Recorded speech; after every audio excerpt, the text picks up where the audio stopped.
بسم اللہ الرحمن الرحیم۔ السلام علیکم ناظرین، نئی ویڈیو کے ساتھ ڈاکٹر آصف حمید کا سلام قبول کیجیے۔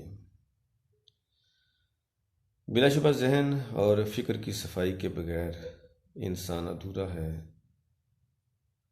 اور حیران کن امر یہ ہے کہ بیشتر لوگ اس طرف توجہ نہیں کرتے۔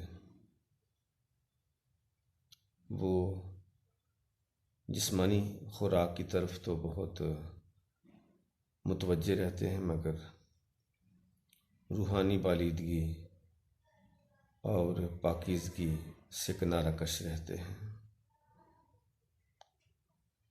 اور اس سے بھی المناک سوچ یہ پیدا ہو رہی ہے کہ بعض لوگ اللہ تعالیٰ کے بتائے ہوئے قوانین اور ضوابط کو خاطر میں نہیں لاتے، اور نماز و روزہ کے بغیر ہی کامیابیاں سمیٹنے کی فکر میں رہتے ہیں۔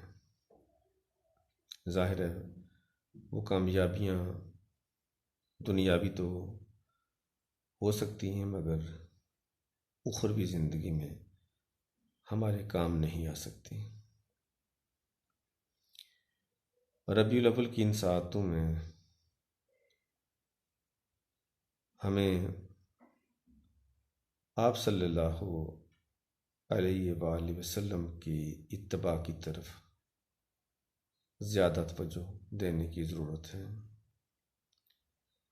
اور صرف اسی مہینے میں نہیں بلکہ ساری زندگی ہمیں ان قوانین پر عمل کرنا ہے کہ جو آپ صلی اللہ علیہ وسلم کی ذات اقدس نے ہمارے لیے مشعل راہ بنا دیے ہیں۔ آج ایک نعتیہ کلام جس کا عنوان ہے تیری اتباع ہی منتہا ہے مقصود ہے میرا۔ اے ہادی برحق، ذہن و روح کو ہمہ وقت منور اور پرسوز رکھنے والی تیری ذات اقدس کا ہر پہلو۔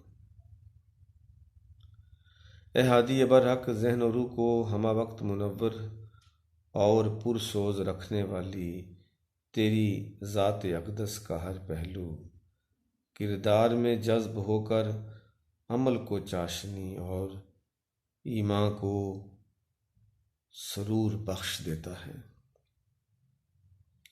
ہر لمحہ تیرے تتبع کا فرحت و انبساط کے سائبان تان لیتا ہے۔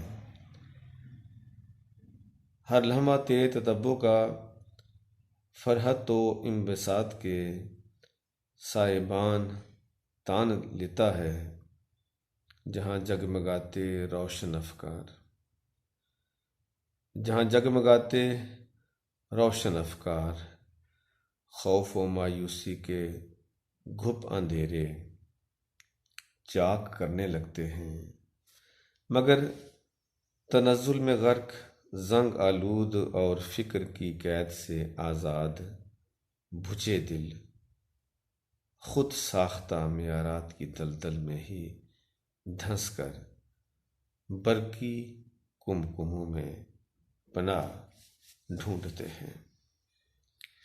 اس کے ساتھ ہی ڈاکٹر آصف حمید کو اگلی ویڈیو تک اجازت، تب تک اللہ حافظ۔